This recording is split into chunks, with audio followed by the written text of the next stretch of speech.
computer.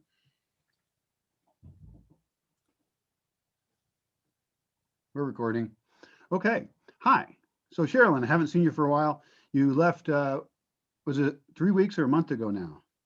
I don't know. Yeah, a while. It's almost a month you left. So you were in the Bosque for 1 whole year doing the Bosque experience or whatever. You drove out of here in your car, heavily loaded up. And what happened when you left the gates here? After that, I didn't hear from you and I was actually kind of worried.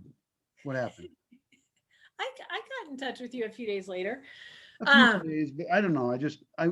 Everybody's always worried, like driving, and that's a question I get all the time. Is it safe to drive? I My friends ask me if it's safe to drive here, and I have to say, well, I don't drive it every day, but a bunch of other people do. So you're a person who did. right.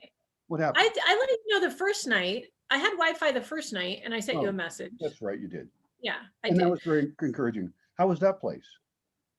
Okay, so I left the Bosque, and my phone in Mexico doesn't have Wi-Fi, right? So I did the map to get from the Bosque to my mom's house in Arizona, and I had 4 stops for the nights that the addresses that I had found of places that I felt like I wanted to camp at on my way home.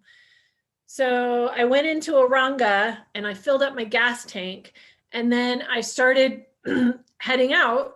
And I noticed that because I had gone to something else on my phone besides the map, I no longer could access the map Okay, of so where I was going to you, stay on you the other side of Guadalajara. you downloaded the maps, but then at some point your phone forgot the maps.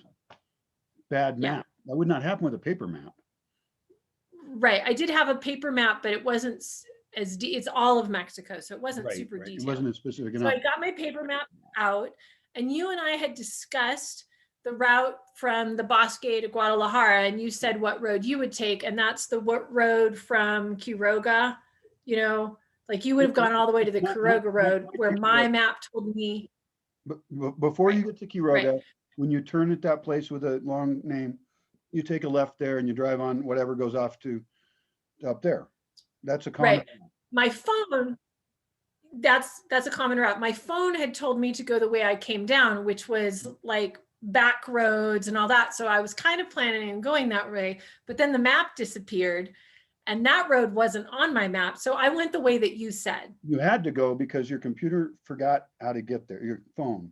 Yeah. Right. So I Uh-huh. went to the road where if I turned right, I would have been at Quiroga, but I turned left and it took me to Guadalajara. And the signs were great. And it was a very easy drive Good. and paved really well. Whereas the other road, there were areas where, it's like, what exactly do you do? And I remembered that if I hadn't had my map coming down from Guadalajara to the Bosque, I would have gotten lost because you get to a town and it's not clear like which road goes straight through the town. It wasn't really obvious. And there were a few times I would have gotten lost if I hadn't had the map. So it's like, I'm not going back that way without my phone telling me what to do.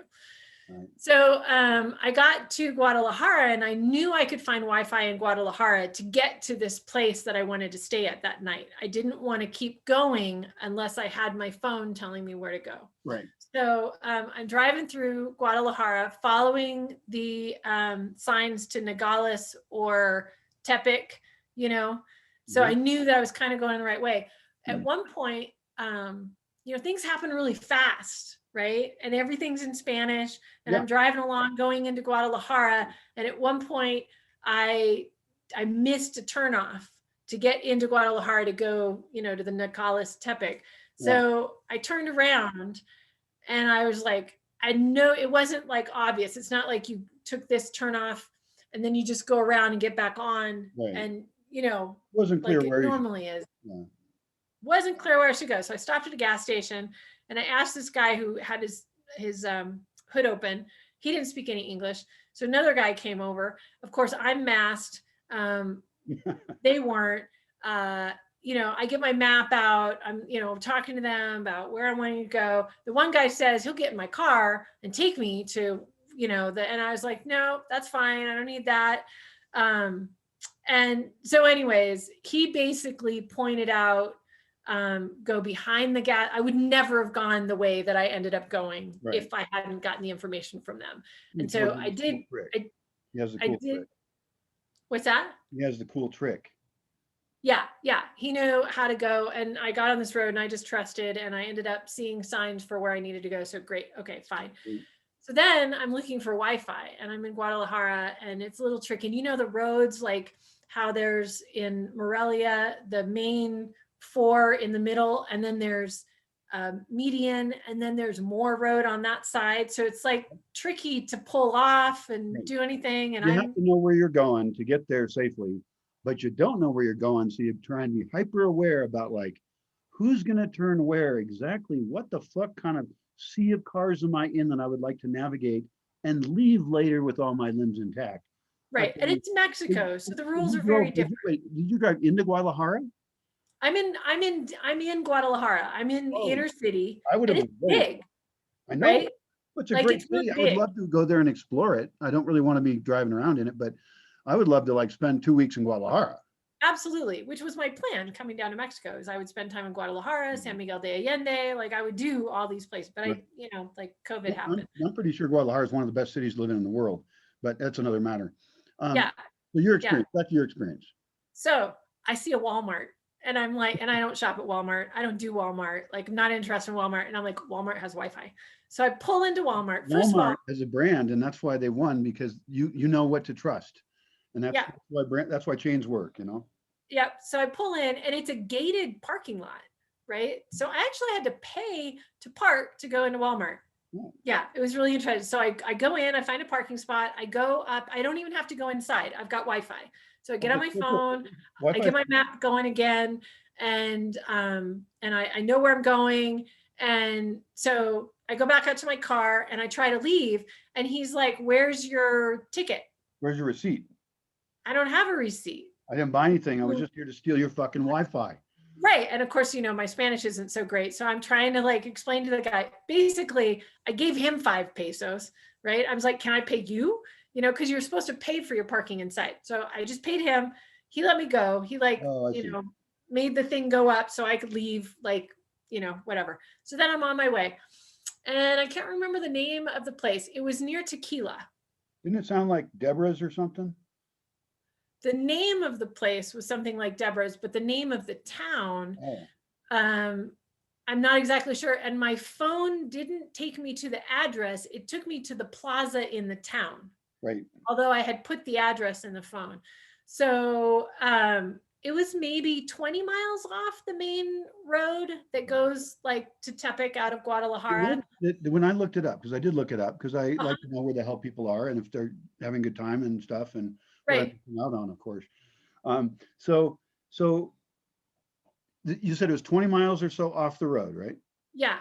Okay. So in kilometers, let's put that at 50 kilometers off. That's quite a ways off the road. And when I looked at the map, it was a pretty small dot. You don't remember the name of the town?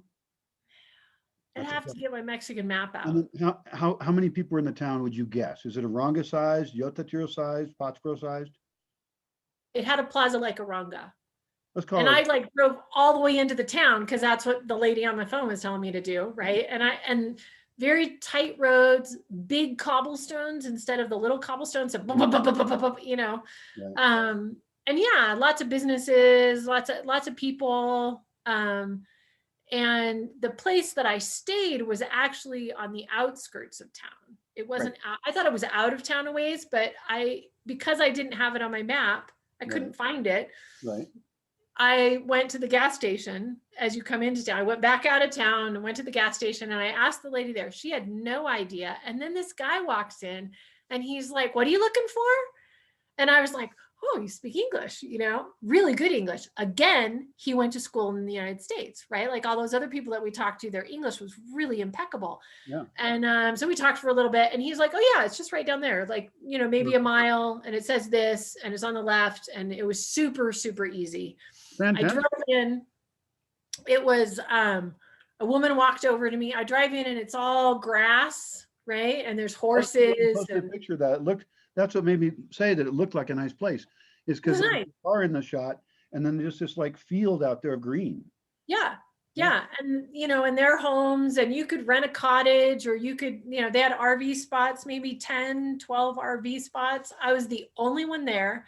There had been someone there the night before. So like they clean, you know, they're like, we haven't cleaned the bathroom yet. Let us clean the bathroom.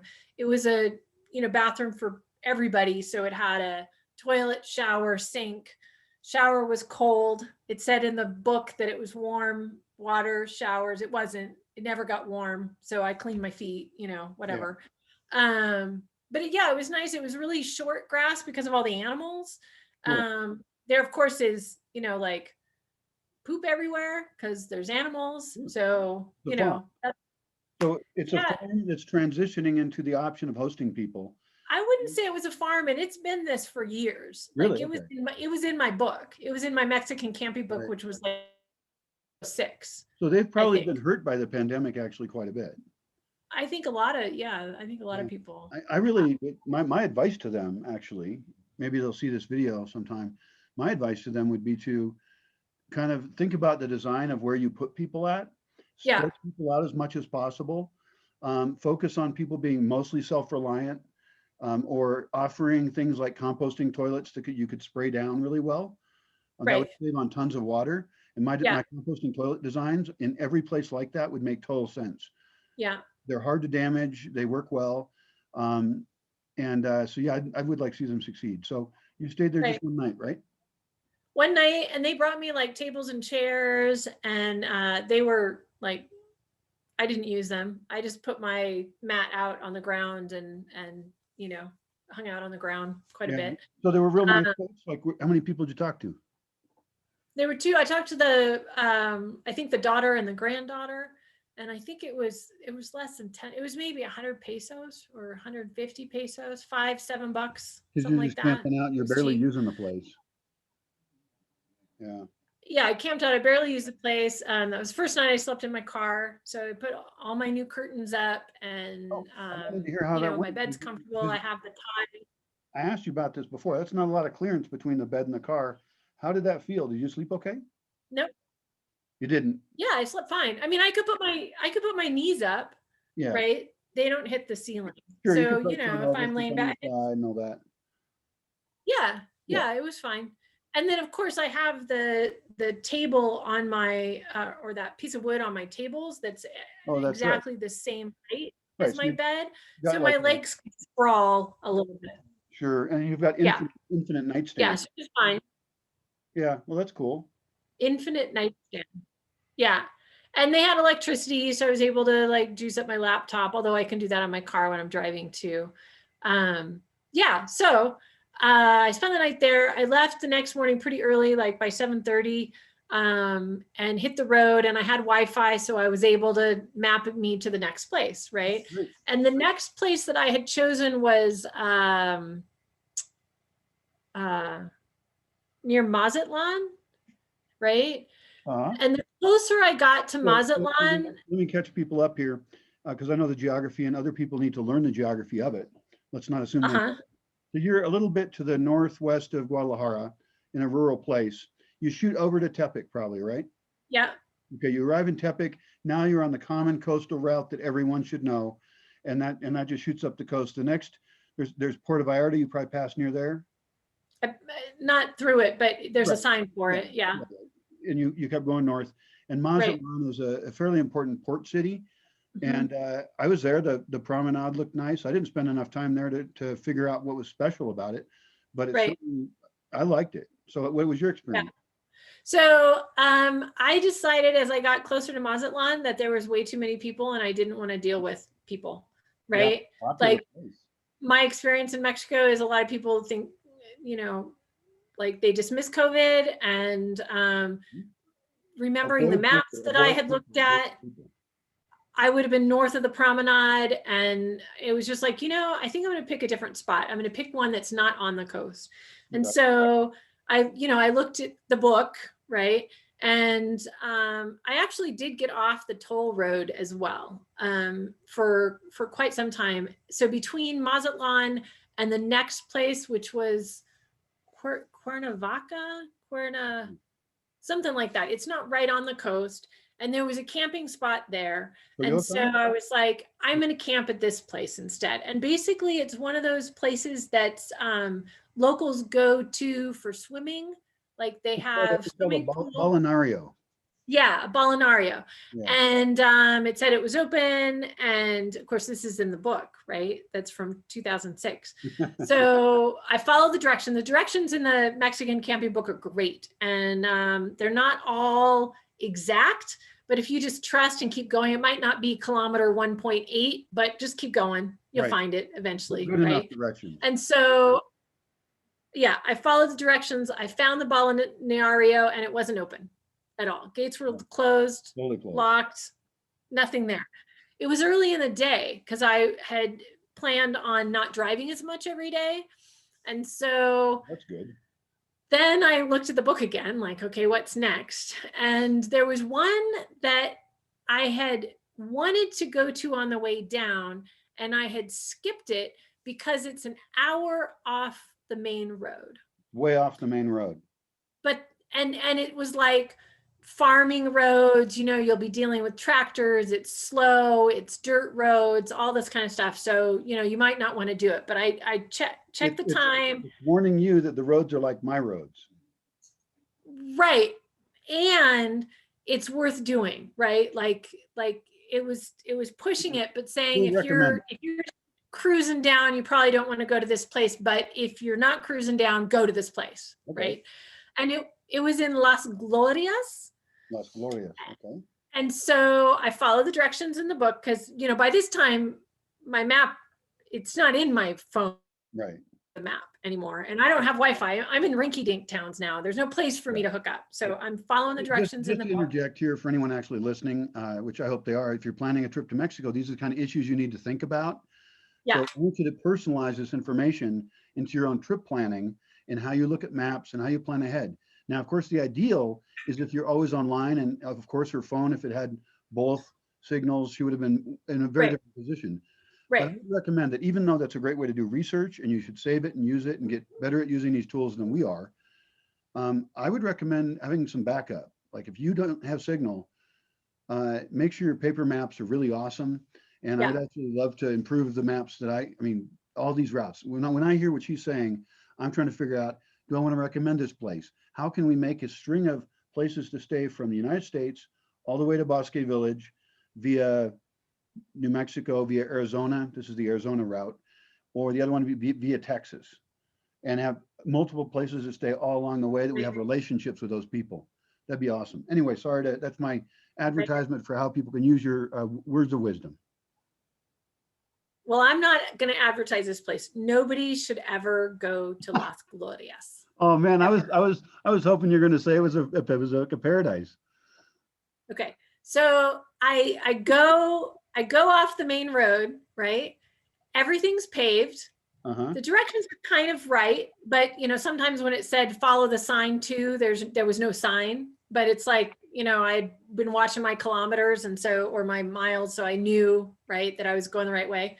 Right. So I end up in this place, Las Glorias, and it said, you know, you get to the T at the end of the road and you're behind all the beach houses. So you take the road behind, the dirt road behind the beach houses. Well, there's no dirt road. It's all paved. Right. Right. Well, it was super easy to get there. How many years ago? 15 years ago. Right. Right. So it was paved the whole way there, including in the town. There was no tractors, right? Topes, that's a whole nother conversation. In each state, the topes are different, right? And in Tepic, they have lines on the road that tell you a tope is coming. Like, you know, we were kind of annoyed with like the tope is not painted. Just so you help people out, what's a tope? It's a speed bump. And they're everywhere. Every town has a speed bump. Some towns have 2, some towns have 6. It slows you down. Don't drive fast, is what they're saying. What do they like? What do they like around my house? Around here to Pottsboro, what do they like? All different. It depends on what town you're in. Some of them are wide and tall. Some of them in Aranga are little round metal bumps in a line. It's just like boom, boom, boom, boom, you know. And then some of them are reasonable. Most of the ones in Aranga, except for the one right at the bottom of the hill when you first go into town, are reasonable. Like not too tall, not too wide, and they didn't make me bottom out. I would like to point out what an important part of topes are in driving. If somebody who came down here and didn't spend most of her time driving around, knows exactly where different kind of topes are in the little towns nearby. Which Because, streets you go because, to avoid the because big if tope? you don't pay attention to tope, you will be punished. Especially the most evil tope is the kind of big tope, Uh-huh. completely unmarked in an Yeah, area no where you've never paint. been. Because you memorize the topes. Oh yeah, You between only hit, Pátzcuaro and Aranga. Yeah. right. You only hit, in my experience, driving, I was your passenger a lot, right? And Mhm. people do ask about driving in Mexico quite a bit. I only recall you hitting one too hard once. Twice, at least. I would, well, I have a little bit lax standards on what's too hard. I mean, Right. you did a really good job. And you Yeah. also responded really well when you realized too late. Right. You did a good job at safely just slowing down, hitting it at the least speed you Quickly. could. And Right. that So doesn't count that. going from the Bosque to the United States, I only hit one where I wasn't aware that there was a tope. That's pretty good. It's a long Yeah. trip. So I hit it pretty fast. And luckily it wasn't one of the really big ones. And I think I maybe got, if I had been in a lighter car, I might have gotten some air, but I don't know. So Yeah. anyways, What I worry about with all that is you're going to just break the axle of your car. right. I mean, I Yes. worry about you're sitting in Mexico and the Yes. next story that you hear from you is I broke the axle of my car in a tope because I drove and it was a little bit getting dark, but I was almost there and I just didn't see it at all. Okay, so no problem. I had plenty of time before I got to Las Flores, before it got dark. I get into town, it's paved. I go to all the way to the end of the pavement, Right? and it's one of the big wide streets with a thing down the middle. And Right. I don't see the place. It's like Mr. Morrow or something like that. And I turn around at the end, and there it is, Mr. Morrow. And there's like all these construction workers, right? And a gate. And so I go in the gate and there's a guy there, a worker. And I ask him, like, is this Mr. Moro's, Senor Moro? And he's like, see, but he didn't seem like it was certain about it or not.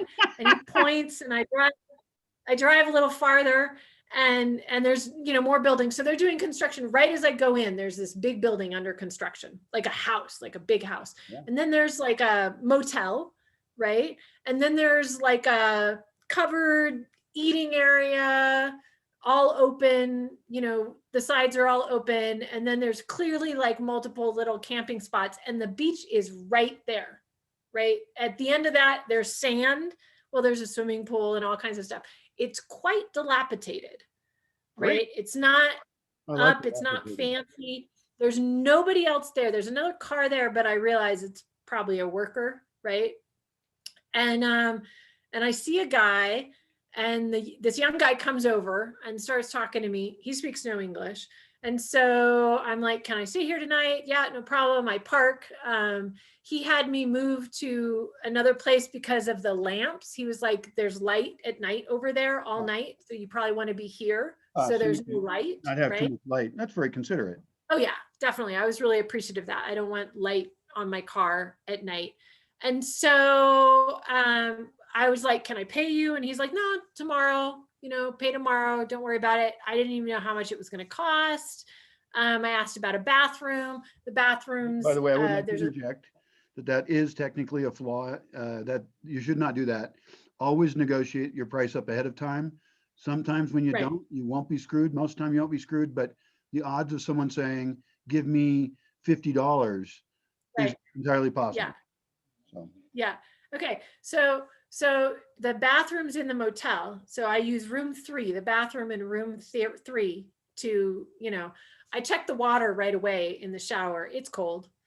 It has no water pressure at all, right? So if you're driving in Mexico, have a lot of water in your car all the time. I had multiple water bottles like this. I had at least 2 of these, and then I had the larger, I think this is 32. I had 2 64 ounces, and then I had a big jug of water, like not quite, probably 3 gallons of water.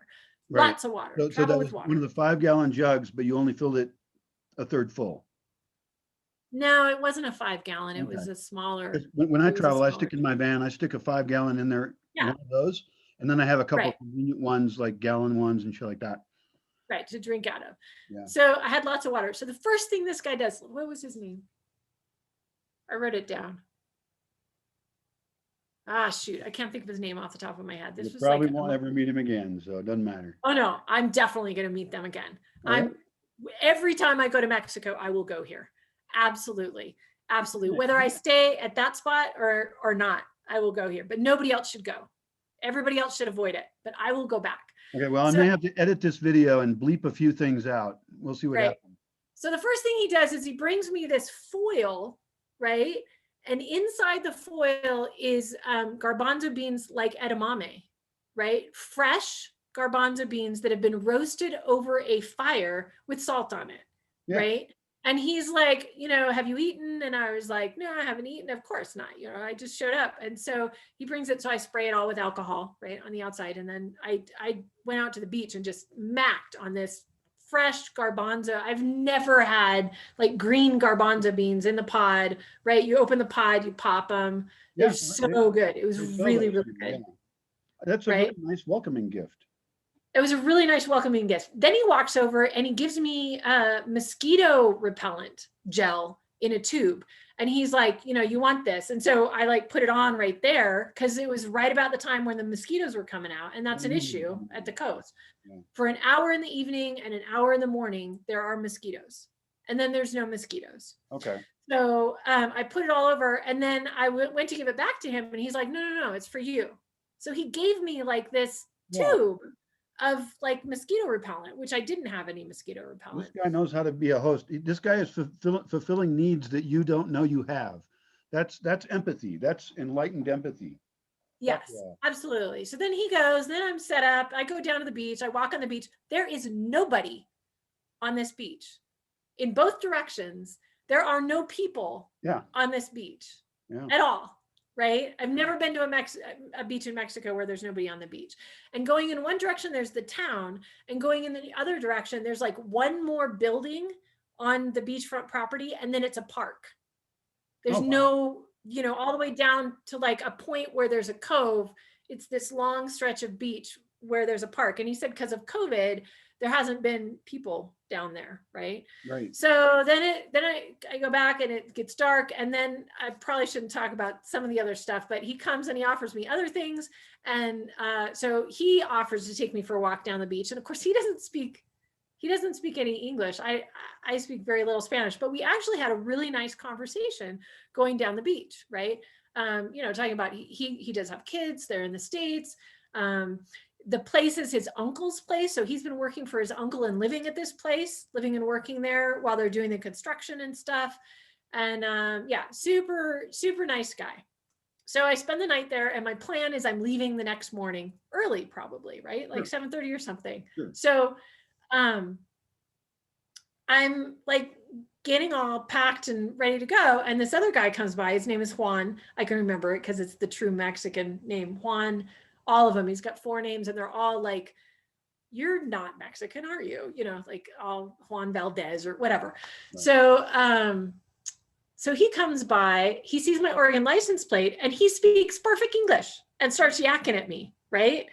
And so then he invites me for a beach walk, right? With things that won't be named.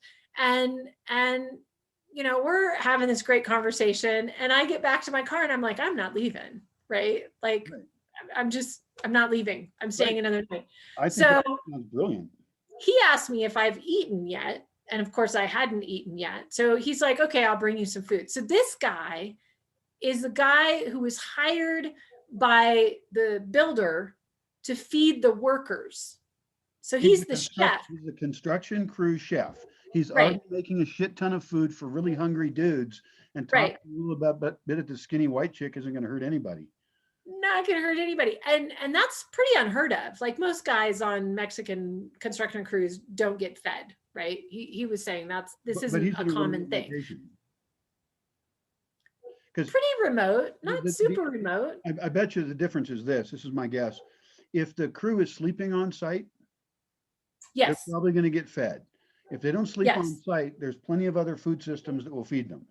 Yes. And that's what was going on. They were all sleeping on site in the building that they were making. They were sleeping in that building. Right. Not even in the motel. They were all sleeping in the building. So he leaves. I'm sitting out on the beach. He leaves. He's like, I'll be back in a little bit. So he comes back with a plate with foil on it, a bowl with beans, because everything comes with beans, and a plate with foil. I open the foil, it's a whole fish. So the other young guy had caught a fish and given it to Juan. And so Juan cooked up that fish for me to eat, right? Of course, he didn't bring me silverware. He's got like, you got to eat it like a native with your fingers. And it's got like peppers and onions. It's super, super simple. Like you and I have been eating for a year, right? Like super, super simple food. So I am just like fucking in heaven. Oh, and tortillas, right? And he knew I was gluten-free. So he brought me corn tortillas instead of flour tortillas. Oh my God. It was so good. So I like stayed there all day. And I actually fell asleep in the sun and it was windy. And so I didn't feel the heat. And so I got the worst sunburn I've had in probably 30 years. I saw pictures. I was just laughing about it. I'm sorry. On my feet. No, it was so worth it, right? Although I had to drive home barefoot. I couldn't even put shoes on my feet because, you know, like at the Bosque, I was so careful.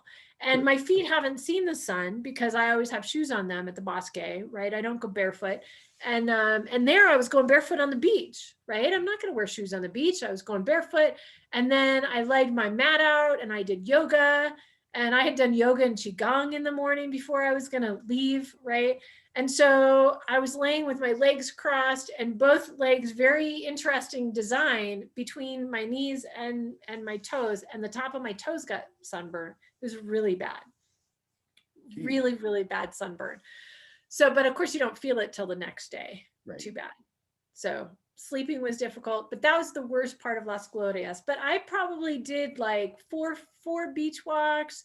I collected shells on the beach. I walked with Juan. I walked with, God, I know his name. It's on the tip of my tongue. Anyways, I have it somewhere. And then the next morning I went to the construction site, and of course, you know, all the guys at the construction site, he was, you know, we were hanging out. Juan and I were just hanging out, right? Talking on and off throughout the day. And then the next day he was like, if you want breakfast, come over. So I went over, I got the same breakfast the guys ate, like papas and huevos and eggs and potatoes with onions. Oh, I gave him Gaia wraps. I was like, you work in a kitchen, you need to have Gaia wraps. I gave him some Gaia wraps. And he has family in the mountains in Sonora. What's the definition of a Gaia wrap here? I do know, but why don't you tell the listener? It's my business. They're food wraps made. It's cotton infused with beeswax, coconut oil, and pine resin, and it replaces plastic wrap. And so when I went to go to get breakfast where they were eating, he had all his tortillas wrapped up in a Gaia wrap, and he's like, they're great for tortillas, you know. And it wasn't, what's the state below Sonora? It also starts with this, between Tepic and Sonora is state or city? What? State or city? State. Well, there's Colima, but that's further south. Starts with an S. Jalisco, Sonora? No, it's south. Sonora goes all the way to the United States, but Sinaloa. South Sinaloa. So I was in Sinaloa, and he was talking about his family in the mountains that do kind of alternative stuff and do workshops and want people to come and do workshops. So, you know, basically we exchanged information. He's like, the next time you come down, I'll take you to the mountains, you know, meet my family. I could do a workshop on Gaia wraps, yada, yada, yada, yada. So like really great connection. Had breakfast again, did another beach walk, and then I left. So I stayed 2 nights in Las Glorias, which I hadn't planned on doing. So after leaving Las Glorias, I had lost a day of driving, right? And I was going to do these like short days. So I ended up doing 2 longer days of driving. And I drove all the way to just below Nogales, like the last city before Nogales, Magdalena. Near Mazatlan, all the way up to just near Nogales. No, I was north of Mazatlan that night in Las Glorias. So I was I drove at least a few more hours. Okay. So you're after a few hours north of Mazatlan, you're somewhere. Yeah. And then you do a long day of driving and you get to Nogales. Okay. No, I got to Magdalena, which is south of, but it's like the last town before you get to Nogales. Almost Nogales, yeah. Almost Nogales. And I looked in the book, and I had planned on staying there in one place. And there was a hotel motel that also let RVs stay there. You can camp as well. So the book was made in 2006. So when I showed up, first of all, it was dark. It was just getting dark as I went into town. Right. And so by the time I went all the way through town and didn't find it and turned around and came all the way back, it was going on dark. I did it a couple times and couldn't find this place by the directions in the book. So finally I found the right road to turn off the main road, and boom, there it was. And I stopped, I pulled in, the guy spoke no, and I was in the book, it tells you if they speak English or not. And all the places I was staying, it said that someone there spoke English. They didn't. Yeah. At the Las Glorias, he didn't speak Spanish, I mean, English at all. Juan did, but he wasn't part of the motel, right? He was part of the construction crew, so different. And then this place, the guy didn't, and I was asking about camping. And he's like, no, looking at me like I'm crazy. And I like went out and got my book. I brought it in, I showed it to him. I said there was camping. And so he took me outside and he pointed, there's a lot next door with a building on it for a business that isn't in there yet. That's where the camping was. Okay. So no more camping at that hotel because there's no lot next door anymore. Right. And so I was just like, how much is a room? I just got a room because it was dark and I needed to go to sleep. And so, and there was like one other car there. It was not a busy place, and there's motels all along the whole place. So I felt pretty confident. Took my, my alcohol spray bottle in and sprayed everything, and like it was fine.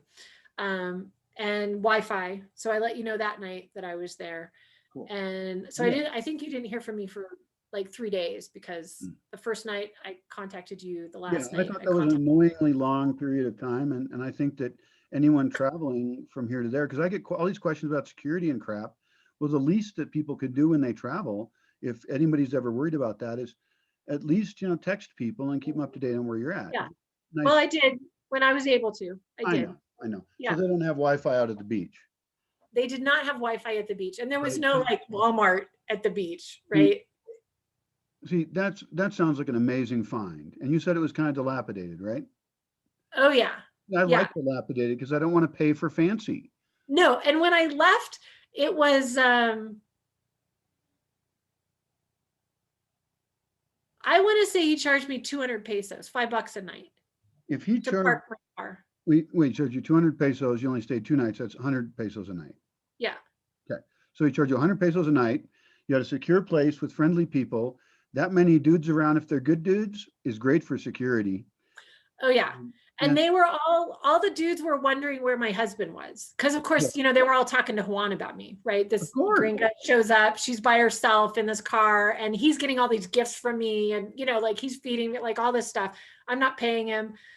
So they're like, where's her husband, right? And of course he's lived in the States, so he knows, and all his kids were born in the States. He had like 7 kids. So his kids are going to end up being gringos. They are gringos. Yeah, well, I think 4 out of the 7 lived in the States and 3 lived in Sinaloa. But so anyways, they all like were English speakers, and Anyway, that just sounds like a great place. Sounds like you lucked out immensely.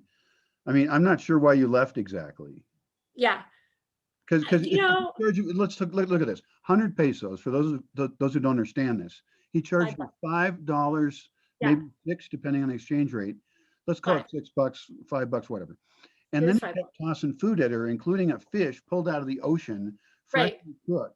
I mean, that right there, if you were in a restaurant, you'd have to pay a bunch for. Right. And he was telling me that I should stay for a week. Juan was like, oh no, you shouldn't leave. You really should be here for another week at least, I can understand. I mean, they got a really good thing they're offering, and it fits in with my values and your values, instead of being like a stuffy hotel with, ooh, we're going to advertise we have air conditioning and all this soulless crap.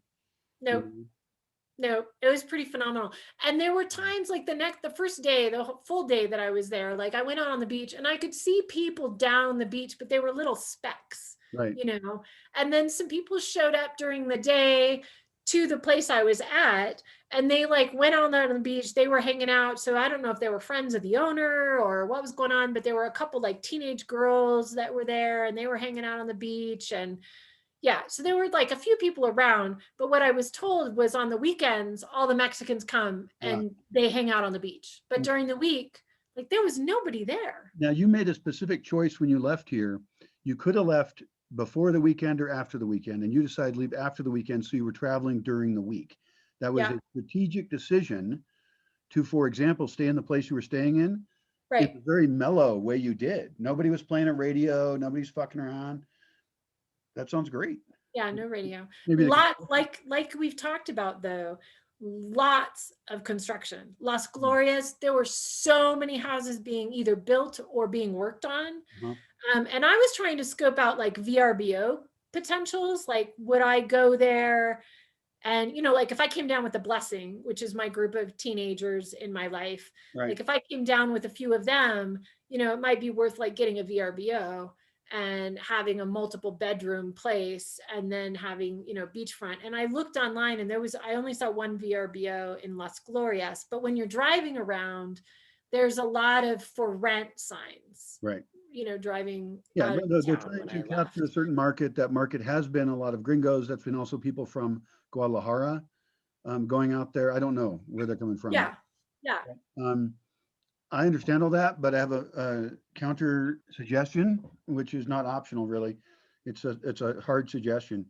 Um, it's the coast of Michoacan. You know why? Because it's closer to me, and I Right. knew it well. And Well, even yeah. if I had a great experience there, I can guarantee you there's a bunch of tiny towns all along the Michoacan coast where there's super nice people Right. of various kinds. I explored them heavily, and I have different preferences Right. and thoughts. And I know where the blessing. The blessing is a group of teenagers that you know, or now I guess now they're Yeah. young adults. Whatever. Holy shit. Well, two of them are 20. Okay. Anyway, So but they're I not know exactly where I tell them to go, and I'll make right. sure real. Well, but yeah, if you're already driving from the United States to Michoacan and you need to stay in an amazing place on your way, like absolutely Las Glorias. I mean, it will be Yeah, on yeah. my radar. Oh, It's definitely. like a long, decent drive from Nogales. If I left Nogales early, and I didn't leave Las Glorias until like 11 a.m. Hmm, I was hoping to leave by 10, but I left by 11. So if I had left when I wanted to, it would have been a easy drive to Magdalena, right. right? I Well, would have gotten there well before dark. I'm going to interject again because I'm just full of advice or just full of it. Full of I it. really recommend starting early, like when the first light is out, to get Right. ready to roll. I really Yeah, believe but in traveling. I would have missed breakfast. And if Fuck. someone's gonna make me breakfast with tortillas and Oh, eggs and potatoes, I'm having breakfast. okay. That does Yeah, change the equation quite a bit. yeah. I Oh, didn't have my solar ovens yet, right? oh, So oh, now driving from here to Oregon, I have two solar ovens, one for water, one for food, right. right? And so when I boondock on my way back to Oregon, I'm gonna have a very different setup. But at this point, I was eating like nuts and dried fruit and like I had mangoes. Oh, Juan Oh, freaked out because I had mangoes and the mangoes weren't in Sinaloa yet, right? So the mangoes were in Michoacan. You and I had gotten like over a basket worth. I had oh, done a whole bunch of dried mangoes before I left. And I said something about, he's like, have you had breakfast? And I'm like, well, I've got some mangoes. I was going to eat a mango for breakfast. And he was like, you've got mangoes? Like, I was like, yeah, do you want one? And he's like, yes. He wanted a mango. So I gave him a mango and he ate it right there. Like he peeled it uh-huh. and then just ate it without any utensils or anything. He's just macking on this mango. And I I was have a like, I'm question. I'm not sure alive. if you noticed this or not, but I'm very interested in how people use foods, not Yes. making shit up. Are you saying he kind of broke the skin and then ripped a piece off, and then he broke it, ripped the other piece off, and then what did He peeled it, like he broke it and peeled it down like you would peel a banana. yeah, that's what I was imagining when you said that. And I was thinking, Yeah. holy shit, would that work? I would do that. And Yeah. And then he ate the meat, right? And then right. you get to the bottom and it's, like the meat. Yeah. And then he peeled the peel off. Then he ate the stuff Well, that's left on the peel, which he is what did I get his do when I hands eat on mango. gooey, but he did it a little bit better, maybe. His hands did get Yeah. Yeah. Well, and there's like bathroom to wash your hands in right there. yeah. Like, there were multiple. Yeah. I have some mangoes. Yeah. I'm gonna try that after we finish talking. So What are you going to try? Mangoes? peeling a mango. I'm gonna peel a mango. I mean, I Oh, learn stuff. You're learning stuff. I'm gonna learn from you. you got fresh mangoes I do. I got when them you out went of to the the truck. food truck? Bought them out of the food truck. And I didn't buy Nice. bananas because I forgot. You He gotta was have a like list, asking me what I wanted. I don't know. Just tell me more stuff and I'll say yes or no. He did pretty right? good. But this is the Yeah, first time I bought from him, I think. right. And Yeah, so without I was me telling you what you want. I was a little confused. Yeah. Yeah, But he did fine. I got food, so I got a jicama and other stuff. Anyway, right. so you're there, you left late, so it wasn't as far. You could have started earlier and gotten there to the dark town earlier. Before dusk. And you Yeah. would have a better map, so you wouldn't have driven through town several times. Do you know the name of that place? The I town knew the name of it, and oh, the name of the town is Magdalena. and the name of the place?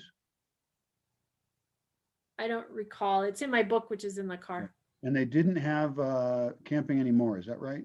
No more camping. And so you Yeah. had, And and what was the price on that place? I think it might have been 500 pesos, 25 bucks. And it's because you're close to the border and something. Right. And I was like, and I hadn't showered, right? All the showers had been cold. Hey, that's And a so I great was like, idea.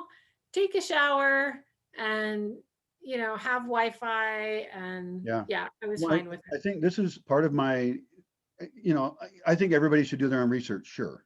But I'm in a unique position where I actually want to help people. And if I do the work once really well, or people contribute knowledge to me, then I can actually have the route with many options, hotels, camping, and then be able to filter it and say, okay, I'm going to camp maybe this night, maybe I'll camp that night. You know what? Fuck it. Let's get a room with a jacuzzi.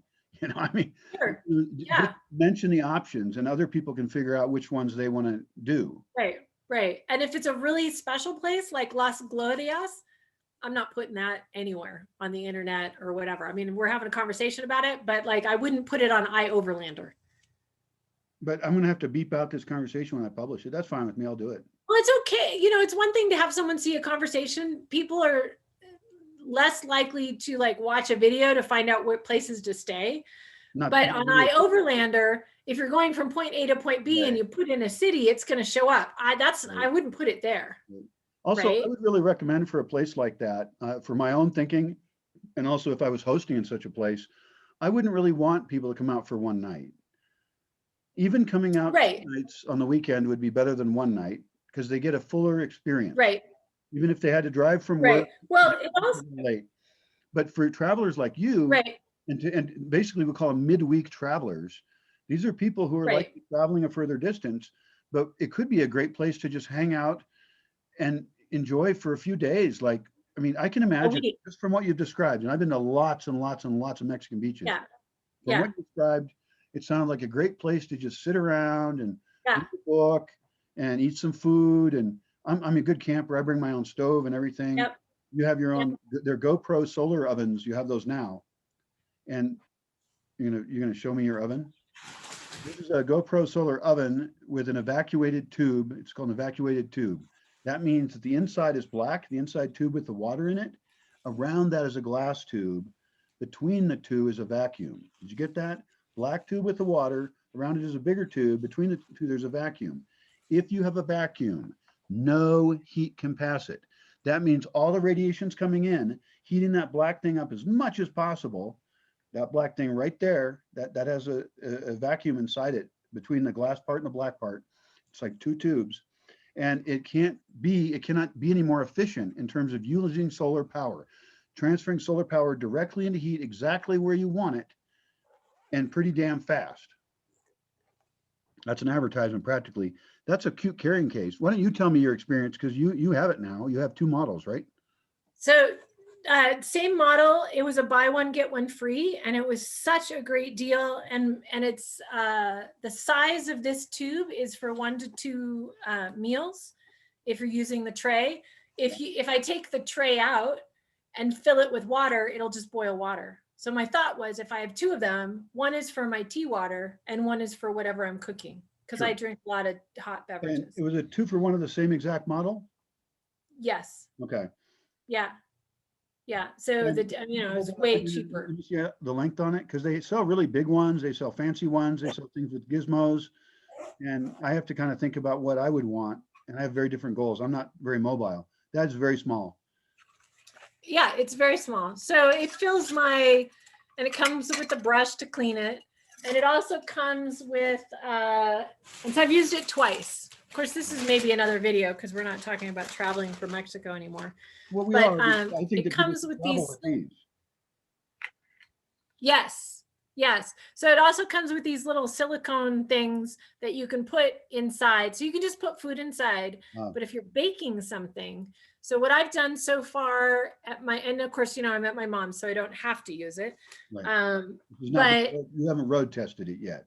I haven't road tested it, but I have boiled water in it here, and I'm in Arizona, so it's hot and sunny all the time. But supposedly this will work. It'll take longer, but it will work even if it's not sunny.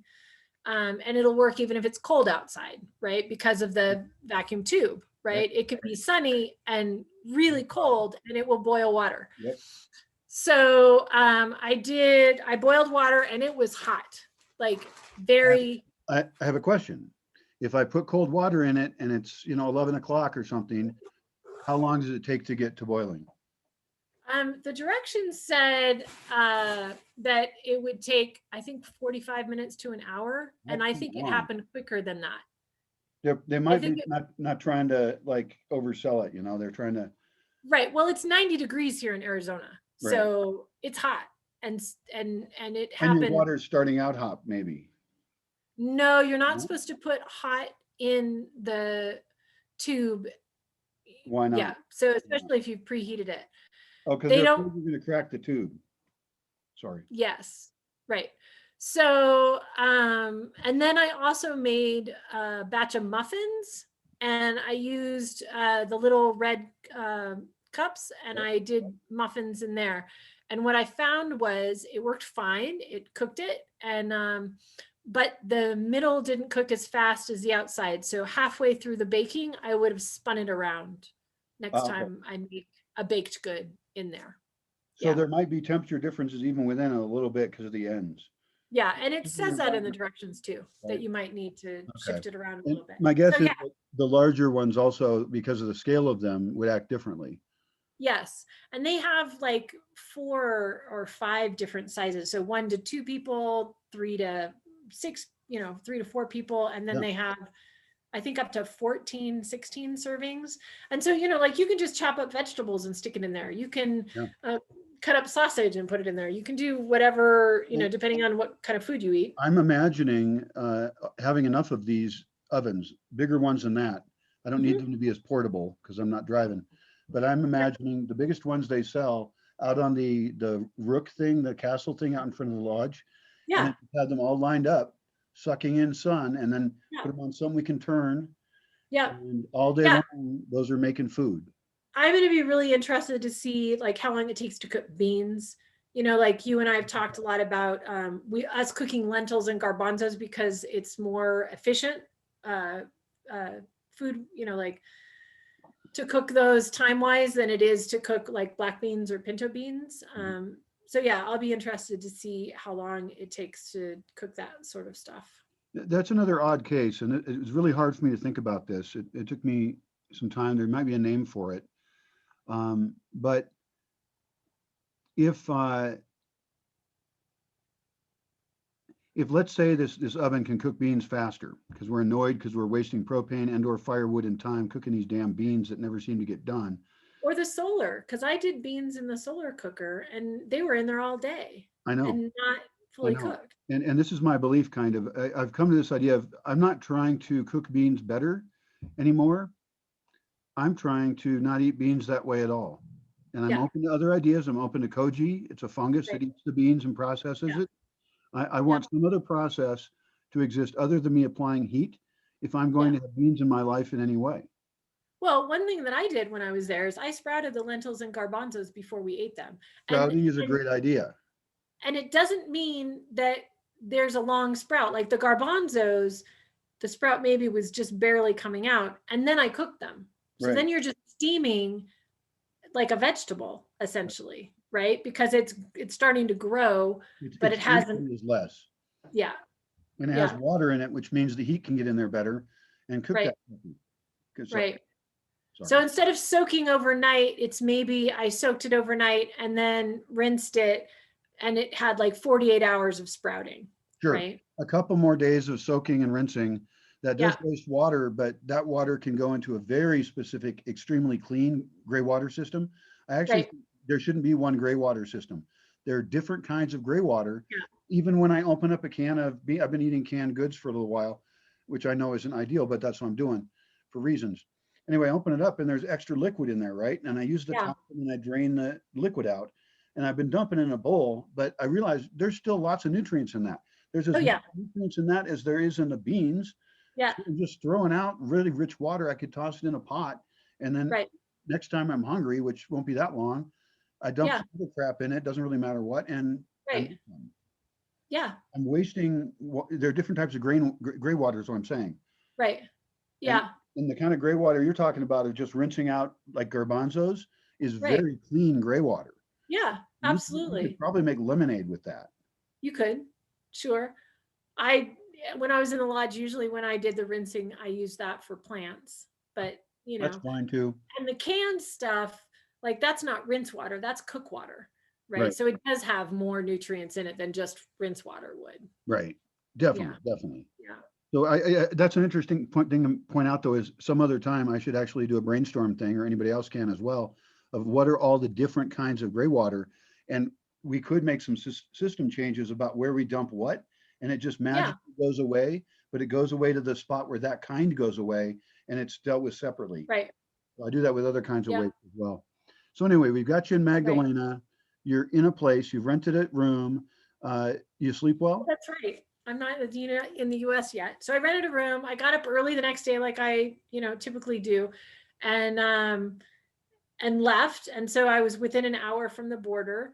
And I took the Nogales crossing, and Nogales has two crossings. They have the one that takes you through downtown, which is very busy. And my mom had given me the heads up that like long lines at the downtown one. And so there's a Mariposa one that is like the truck route to And go around. Mariposa means butterfly in Spanish. Yeah. The butterfly crossing. I took the butterfly crossing, and the signage is a little different for that. Like I never did see a sign that said Mariposa Crossing. So luckily I had looked in the book and there were a couple other sign, because that camping in Mexico has a lot of information for all of the crossings. Oh, great. That go into Mexico. So I do recommend that book, but I would get like a recent version. I think you should look online at this point. I mean, you should have a GPS route that shows you butterfly crossing, and you just do that. Yeah. And actually, I did that as well because I had Wi-Fi. I was able to do that on my phone, and it was the Mariposa crossing that I want to name my phone lady. What's that? How did you have Wi-Fi? I had Wi-Fi at the hotel the night before. Oh, right. Okay. Right. So I do it before I leave. You planned So that was the first time before I got to the crossing. I got stopped at a place. It was 2 lanes, and they were looking in people's cars, and it was the Mexicans looking in the cars. And I can't remember which group, if they were federal or what, but they were doing pretty thorough searches. I saw some people getting sent inside with their bags. Sorry, this is between Magdalena and the border, or at the border? Between Magdalena and the border. Okay, military check. So I pulled over and stopped, and I did see some cars getting passed through. Seems like not everybody got stopped, but I got stopped. And I waited for quite some time. And then when the guy finally came over to me, I told him I didn't speak great English, whatever. He got into my driver's seat and was inspecting all kinds of stuff. And of course, you've been in my car. It's like a kind of fancier. Your driver's seat?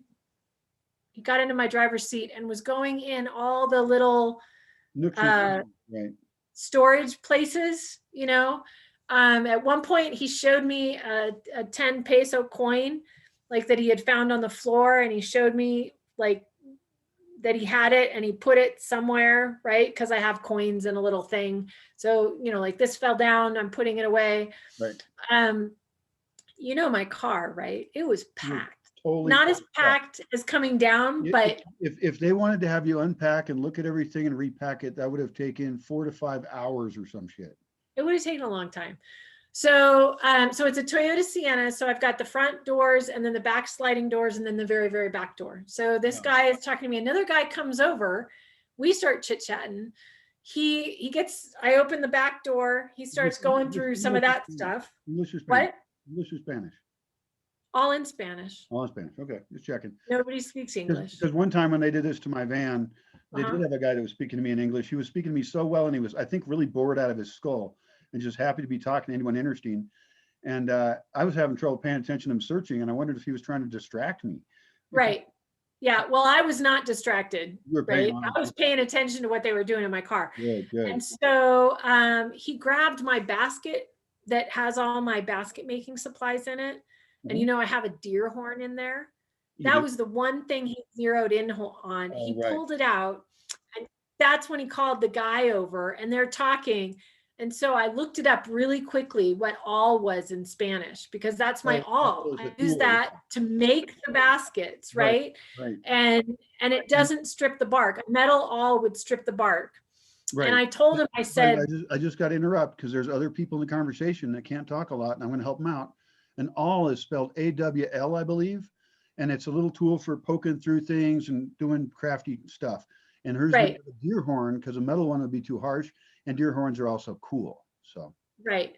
Okay. So that was on their list of problems. And I said, and of course I have like 4 baskets in my car, all different. And I said, I make these baskets. And luckily my Spanish has gotten a little bit, like I have a bigger vocabulary than I had when I went down, but I still, like, I don't speak Spanish. So I said that I make these baskets, and that tool, and I looked it up real quick on my phone. I told him what it was. And I said, it's from the United States. I brought it in. I make these baskets. I'm taking it out. Which is not from, and it wasn't an issue. He didn't push it. It's not from a Mexican deer. And there's like a drilled hole in the end. Like it came off of a wooden thing. I think it was on the wall. Like I might've got it from Goodwill or something like that. I don't know. So anyways, it wasn't an issue. And he looked at, some other baskets, and he's like, what's this? And I was like, that's food. Right. And he opened it up, and it's like, oh yeah, this is food, and whatever. And then I asked him if he wanted to go to the back of the car, and he was like, no, we're fine. It's good. So he went through like maybe a quarter of my car in, I don't know, half an hour or something like that. And so they let me go. The one guy, that was standing there was talking to me a little bit. He wanted to know like where I was from, and they write down your name. They write down where where are you coming from, Michoacan, where are you coming from in the state, or where are you going to, Arizona, that kind of stuff. So they finally let me go. That was the only time on the entire trip that I ever got stopped or searched. And it was clearly a close to the border kind of thing. Yeah. So they didn't check, it was the very back of my car, the whole back was packed underneath my homemade bed. Did your back door ever get opened up? Nope.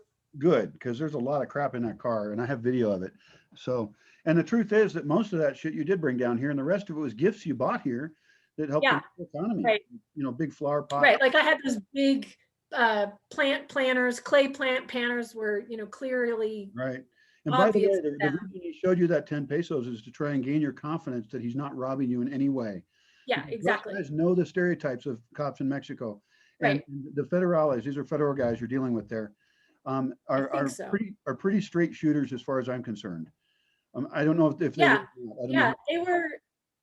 But I remember them. Right. And like he took my flutes out. He took my flute out of the case, cool. Like he was like, what's this? And I have homemade leather cases for my flutes. And he took it out, and there's a piece that's wrapped in leather, and the leather had come undone. And so he was trying to put it back in, and I was just like, no, give it to me and I'll put it away, kind of thing. So he was like trying to be as careful as he could. And he was respecting my desires for, how it was done. And they were. He probably figured out pretty early on that you were not exactly your, there was no red flags on you for smuggling shit up there. No. And why would they even care is another question I had initially when I was stopped. And I'm very suspicious looking. I mean, I look like a terrorist. I got a van that looks like a terrorist van. I'm Yeah. carrying all this weird ass shit that makes no sense. I was Yeah. going up to Burning Man at that time. That was in 2004, and they were actually really nice and everything. And they did pop a few door panels to check me out. They did open shit up, but Right. they were never anything but professional with me. And I Right. And really it didn't appreciated seem that. like they were profiling any type of person either. There were a couple of young guys right in front of me. There was a Mexican family in the car across the way with kids. Like it was, they were just stopping kind of everybody Yeah, until it got too many and they're letting people go around sure. when the line got too Yeah, I long. feel sorry for those soldiers because other than getting to see other people's shit, which is kind of fun, Right. other Yeah. than that, it's pretty boring. And Yeah. I've had soldiers ask me before, like even in Nicaragua a long time ago, soldiers at the border in the middle of nowhere in a jungle stop me, and I'm just there with my backpack, and they're there with their guns and shit. I felt a little vulnerable, Right. and at first I was a little bit startled because I'm obviously outgunned, and the truth is that they were just young bored dudes out there, and they just have to Yeah. stand out there, and it's hot, and I'm really interesting, and so yeah, they did look at all my shit, but I realized while they were doing it, Yeah. these guys are just bored shitless, and they want to know what this guy's carrying because they can check it out, and they didn't steal anything, and they were perfectly nice, Right. and that's in the middle of a war zone, Yeah. you know. I don't think Right. the Right. soldiers are not always bad to every person. In fact, many of them are No. fairly organized organization and won't be bad unless they're very bad. Yeah. And I saw a lot of different cops and, federal, state, local on my trip. Nobody bothers me or, messed with me. Everybody was wearing masks, Oh, like really? it wasn't. Yeah. Yeah. And I did also get stopped at a lot of agricultural points, Oh, you but did? they were stopping all the cars, almost every state, just like when you go from Oregon to California, there's an Mm, agricultural stop and right. they like, do you have any fruits and vegetables? Da da da. Da. And every single time I got stopped, I grabbed my jar of dried mangoes and I said, just this, just like dried fruit. And they were just like, go, That's go. fantastic because what they understand is dried fruit can't have these diseases, which means you can eat fruit on the road. It's Right, smaller, it's not as heavy, it doesn't go bad. Because you right. left here and you left me jars of mangoes. I had like two ones up here, I think, and Yeah. those didn't last very long. And then when I finally got down to the lodge, there was a Uh-huh. huge jar like this, all of Half dried gallon. mangoes. And I was like, oh Right. my God, I have discovered the mother lode. It's just, I mean, and that lasted for days and days and days and days because Yeah. eat them and they fill up inside you kind of. It fills you up a lot. Yeah. Yeah. Because in one of those smaller jars, like the quart jars, Uh, there's over, there's probably more than 6 mangoes in there. yeah. Well, I have lots of ideas about mangoes now, and I think that Yeah. mango season is not long enough to take like them for granted. They're not here all the time, but something you should always have No. in your life, and that's easy to do.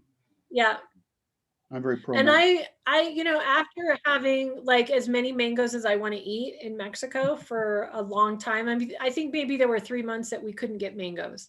And the rest of the time there were mangoes on the food truck. Right, right. Like And we're talking avocados and pickup mangoes. truck, a pickup truck, Yeah. like 10 or 20 pesos for 3 kilos or Right. whatever, just Yeah. ridiculous prices. So I don't think I'm going to eat mangoes and avocados in the United States. Like They're it's too not expensive. local here. They all come from Mexico and I'm going back to Mexico. So I'll just Yeah. eat what's local up here when I'm here. And then when I go there, I'm going to pork out on as many as I possibly can eat. That makes perfect sense. If you're going to be like a snowbird and travel one place part of the year, another place part of the year, you actually could have two totally different diets. Because the Yes. climate's different, the sources are different, your energy Yep. level is different, your use of your everything. So Right. And the mangoes and avocados go well together too. When I made that mango guacamole, it's like it's so decadent and so amazing and so cheap. Like buying stuff up here is so expensive. It's unbelievable. So yeah, I'm excited. And I'm also going to do the bucket gardens when I get home too cuz I can be in my RV and have my garden go inside the RV if I'm moving my RV and then right, take the buckets out right, outside. So anyways, okay. So yeah, I got stopped by those guys. yeah, And then I went a little bit farther and I passed the place where I would have left, like, they don't do the tip stickers anymore. So when you come into Mexico, they give you what's called a tip for your vehicle. And then when you leave, you have to check out. right. right? So then they might check your car too. Well, my tip is expired, so I'm not getting any money back from it. So I just didn't stop at that Yeah. spot. Yeah, and you Why already stop? lost, yeah, you lost that money. Right, They gave you a humanitarian visa, which was really nice of them right. because of the whole COVID thing. And that allowed you to stay longer, which is great. Yeah, And, yeah, it's true. You don't really have to check out, I guess, because yeah. So I you're didn't have to check out. Sonora has very few tolls that you have to stop at, right? Okay. Sinaloa is the last place where there's lots of tolls. Of course, there's the small town tolls where they put the rope over the road and they want you to donate money or whatever, you They're know? raising money for something and it's considered socially acceptable to block traffic to do it.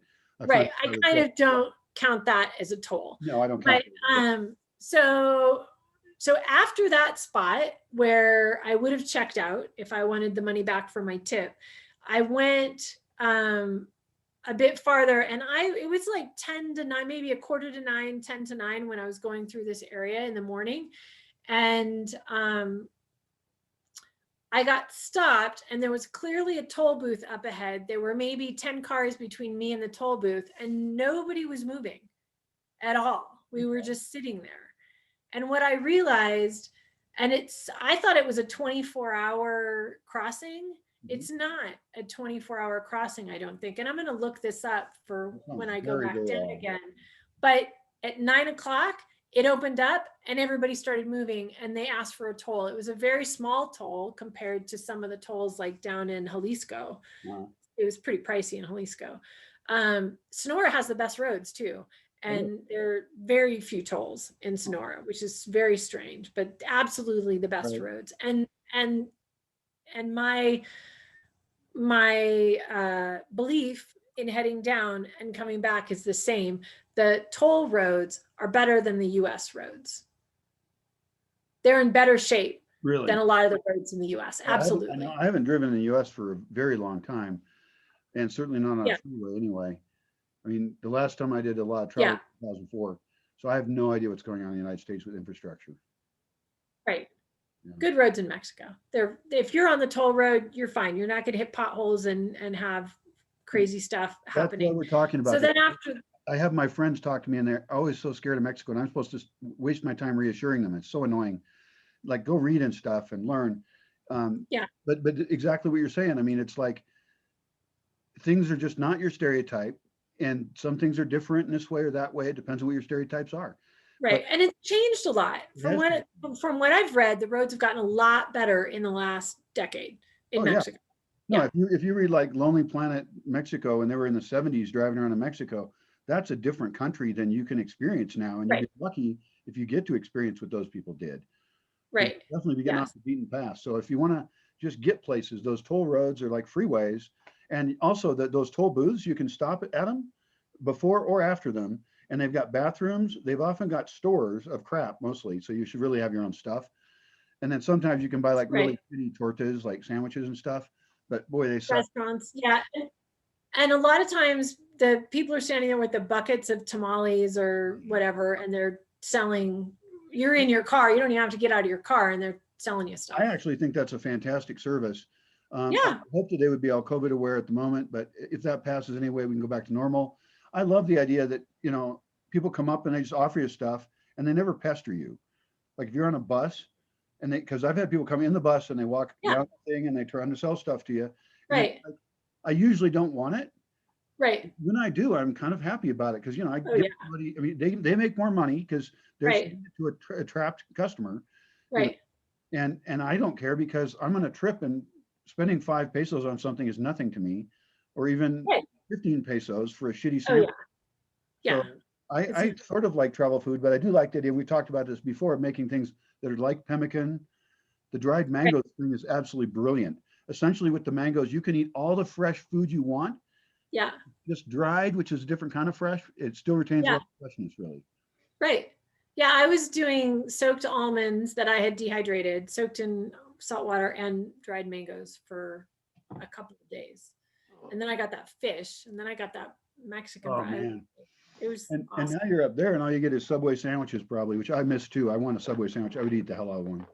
I do not do Subway, but it is Okay, so that's a whole nother conversation. So we're not quite at the border yet. Then I get to the actual American-Mexico border, and the longest line that I had seen yet. There's 2 lanes going into that splits into like 4 windows that are open.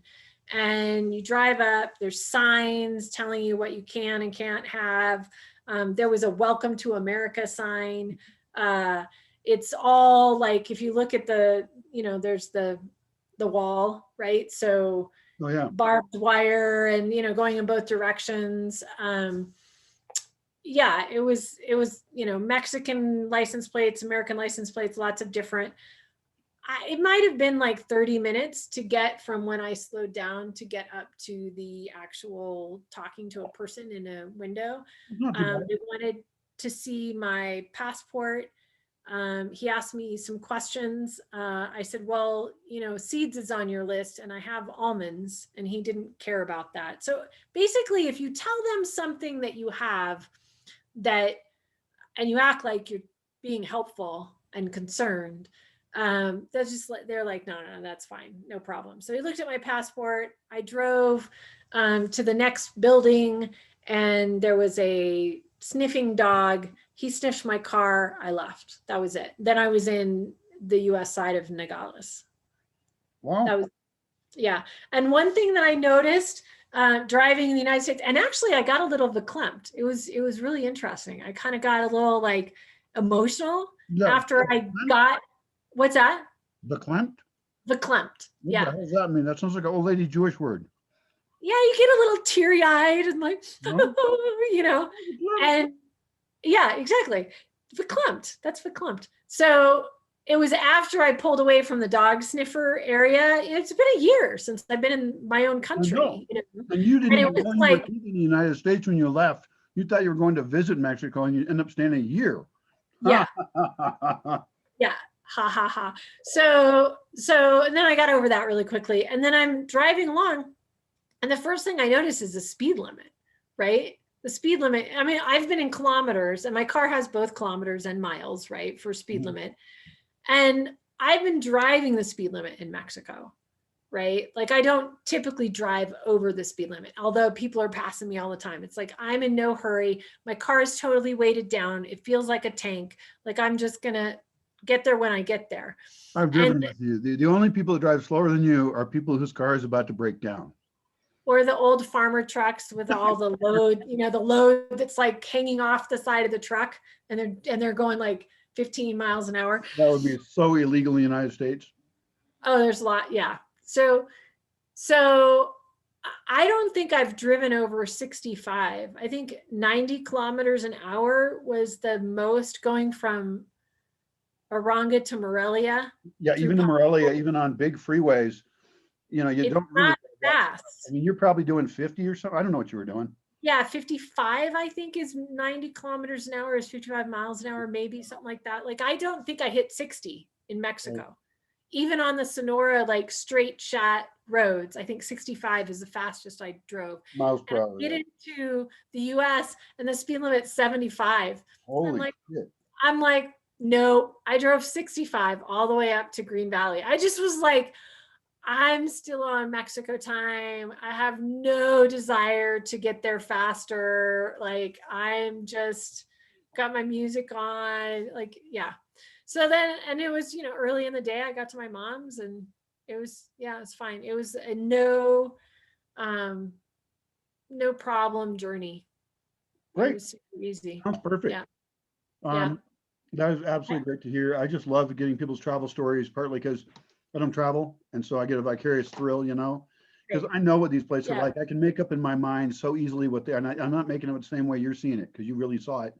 But I just love to hear about cool places people go. Yeah. But you're not quite done. Well, I look forward to being in the desert. You had to drive up to where in the States? Green Valley, not even an hour from the border. Like, I'm about an hour from the border right now. Or something, or south of Tucson. Okay. Yeah. Yeah. And I have car insurance in Mexico for like another 4 months. So I have thought, like, I could pop back down to Las Glorias for a couple of weeks, or, like, I could go back down. Like there's no reason You would get why 6 months I visa, couldn't. and Mexico's still letting people in. Yeah. Yeah. So, but I'm here. I'm ready to head north and see my kid and, you Sure. know, Yeah, and you got to do yeah. some Oregon time. Oregon's a great state. It really is a wonderful place, and you're going just as the drizzly winter is ending, and you're going to Right. enjoy the good Spring stuff. there now. Yeah. Yeah. Although I did talk to somebody in Washington, in Republic, Washington yesterday, the day before, and it was snowing. The weather has gone nuts. I've heard it. I see it on the news, and it's always up there. And here, it always does the same thing. It's drier, it's wetter. We whine about it a little bit. Oh, the nights are Right. too chilly. It's Yeah. always pretty fine here. Yeah. Yeah. Yeah. So, and it might be that I actually, like where my home is, where the RV is, if I can't fix the RV right away, I might just like explore Oregon and camp out all over Oregon. There's a lot of places. There's hot springs and different places to go to in Oregon. The coast, the Coast Range has all kinds of boondocking Oh, I bet opportunities. it does. And I Yeah. cycled down the Oregon coast when I was quite young. I think I was 16 at the time. And I had done some cycling up in Canada when I was 15. And cycling down the Oregon coast was life changing for me. Mhm. It is just constant, beautiful places, small communities, nice enough people. I didn't, sit around meeting them all the time. Nice Right. travelers. I was cycling, so you're really there a lot. And of course, if you go and you boondock and you camp out, boondocking is, by the way, when you do RV camping, but it's not in a place with any services at all. You're just Right. off on your own, which Yep. is a great way to go because you're automatically going to save a bunch of money. Yeah. You're automatically going to meet a whole different kind of people. If you do meet people, you're going to meet the Right. people like you who are nuts and you want to go out and boondock. Yeah. But you're right that there's huge mountain ranges up there. That there's forestry roads. There's all kinds of places. I mean, just an infinite number of spots. And you mentioned hot springs. They have hot springs down here as well. But it's harder to find like just a hot springs you can you can park somewhere and then camp. A Right. lot of them are kind of more controlled and they have Yeah. pools and you pay to get in.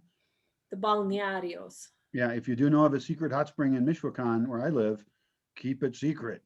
Don't talk about it. Yeah, Yeah, absolutely. yeah. Yep. Well, Yeah. great. So I'm glad your trip went well. Um, yeah. and I'll try and get from you later the names of the places you stayed, Yeah.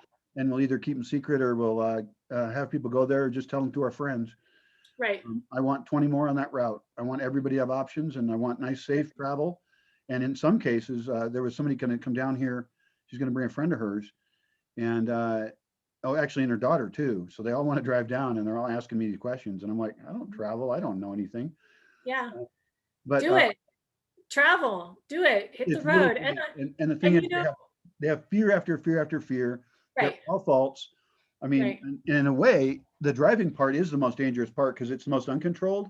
Once you're Right. actually in the Bosque, and this is what you were mentioning, like when you're traveling, you have to think a lot. And what do I think of this person? And where am I putting that thing? And where do I get this?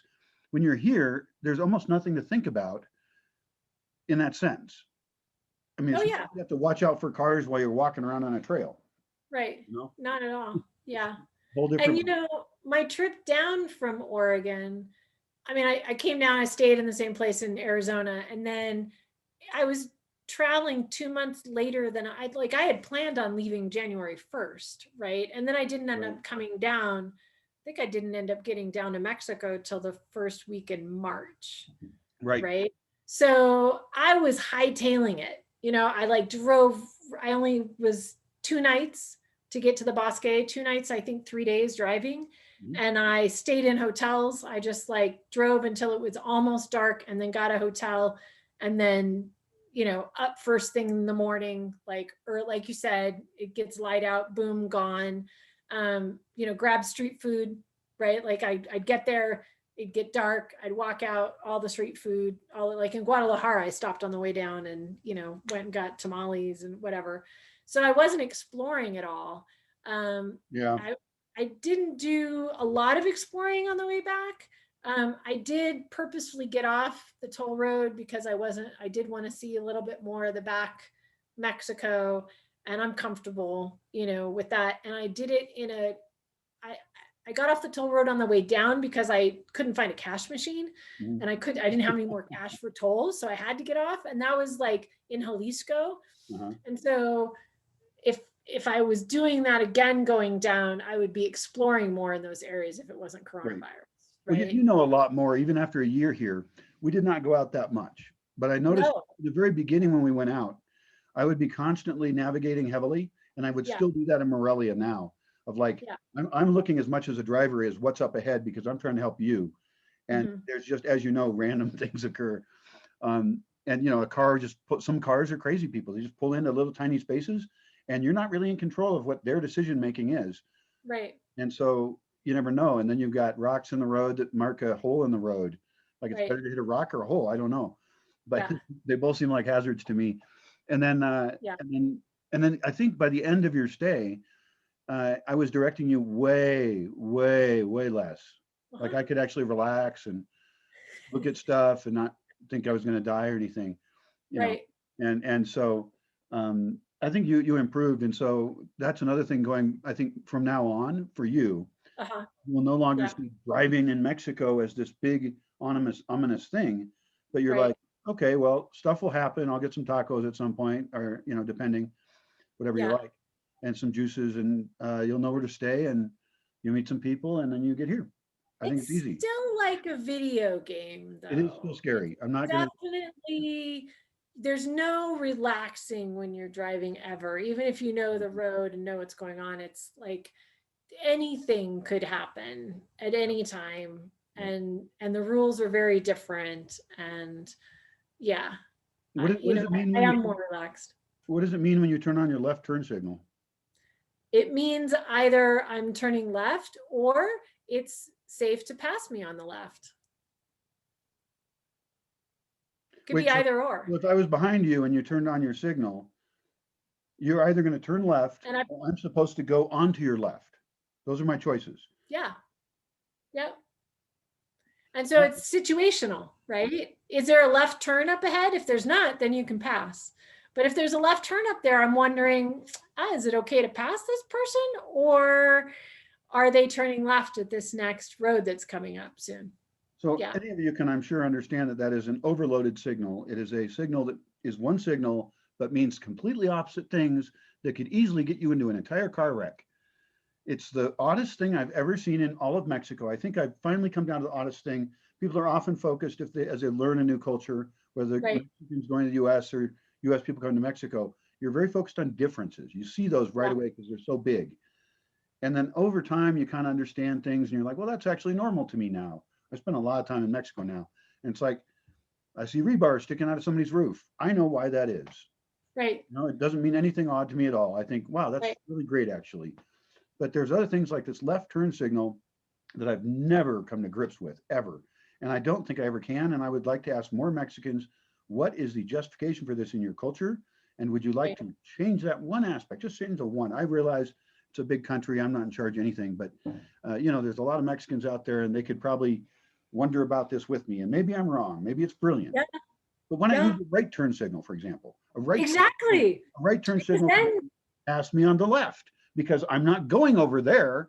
I'm right. thinking about this side, which gives you all the space and it would have the Yep. same effect. And so please, anyone Mexican, tell me, real Mexicans, not Yeah. people in the US for Mexican heritage. Those are different kind of Mexican.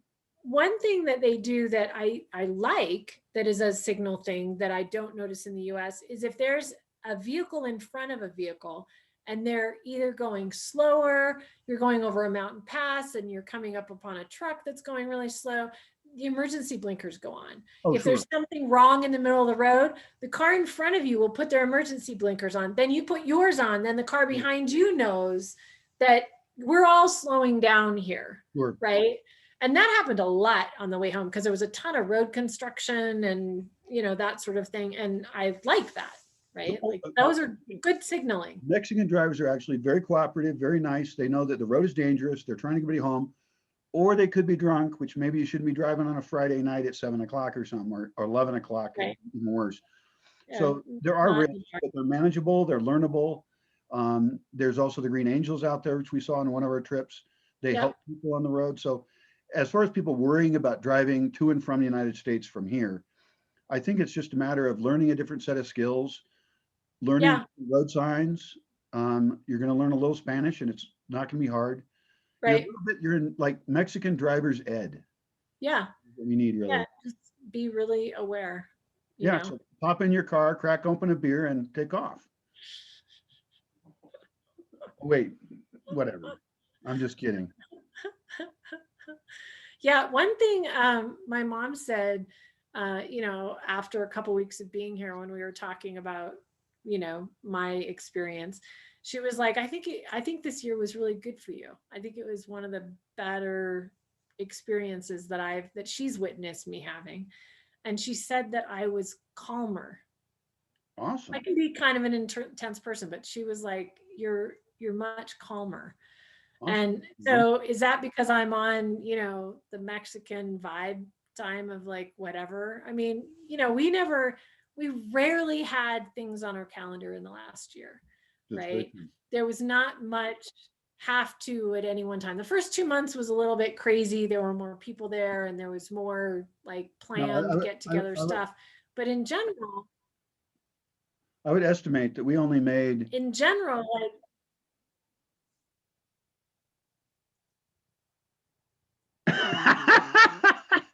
We're both just interrupting each we other. basically did what came up, right? Like, Yeah.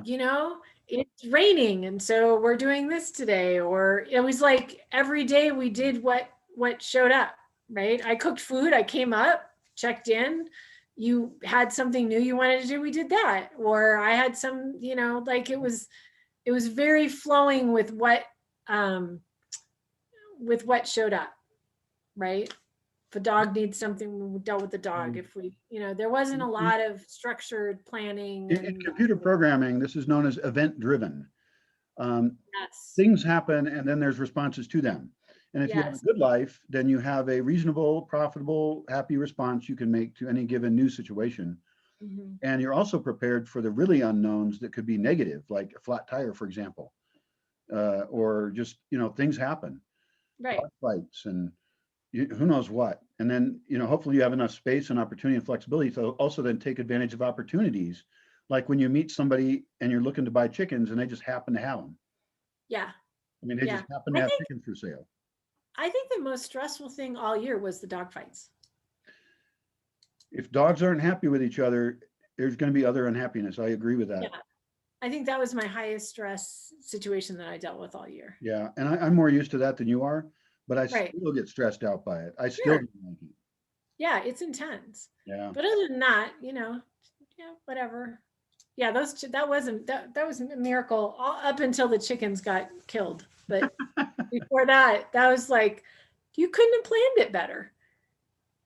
Yeah. Yeah, good flow. You just got to. So that's the Mexican trip. I think anybody who wants to go to Mexico should go to Mexico. I see on the expat or traveling in Mexico groups on Facebook, like people so concerned about so many things. And it's like, prep as much as you can, but then just go with the flow. Like you're going to meet awesome people. Everybody wants to be helpful pretty much. And, we did hear, you hear horror stories, and yes, those horror stories happen, but look at all the shootings in the United States. Like there's so many things that happen in my home country that could potentially be bad, but I don't like say, oh, is LA dangerous? Well, yeah, the dangerous things happen in Yeah. LA, but I still go to LA, right? If Occasionally there was I a drive shooting, if through. there was a mass shooting at a gambling place in Chinatown in Seattle, you probably wouldn't decide Washington State was dangerous. Yeah, Because right, Washington State and a tiny place in Chinatown, I'm talking about a particular massacre that actually occurred years ago. right. Yeah, Um, yeah, there's Wami, or I don't know which one it was. Anyway, but basically you're not invited to that party anyway, so your risk is zero. right. And so, you don't do the dumb Yeah, things, and you got rid of 90%, I swear. And I'm a guy, right? Guys die of violence actually far more than women do. We just kill the shit out of each other and everybody else. sure. And so, I actually can be part of that or not. And my choices get to determine how much manly risk I want to take.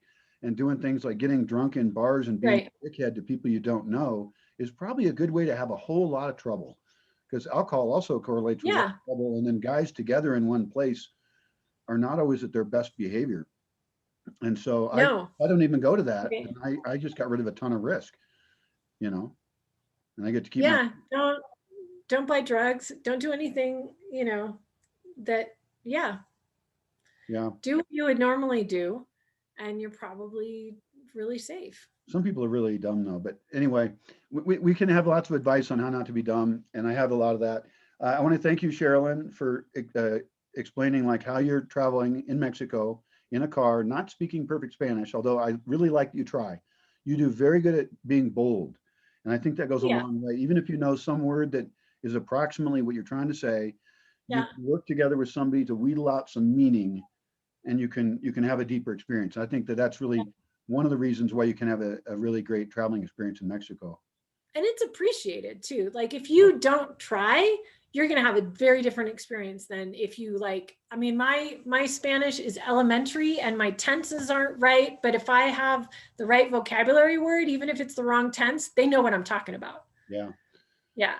And most people will respond back with the correct thing. Like they're also trying to teach you, Right. right? Right. And I'm not necessarily going to remember, but I appreciate, being told the right tense or whatever. Yeah, the right word. Yep. Yep. Yeah, that was my trip. Good that we did this now because it's been a month and I'd probably forget a lot of stuff in another. Yeah. 1 month check-in. It was quite a year. So and thank you again for being here. I'm just now uploading videos. I'm behind, but I record a lot of my life, and Sherilyn was in my life for about a year in very odd times, although I don't know that anyone's ever been near me and it wasn't odd times.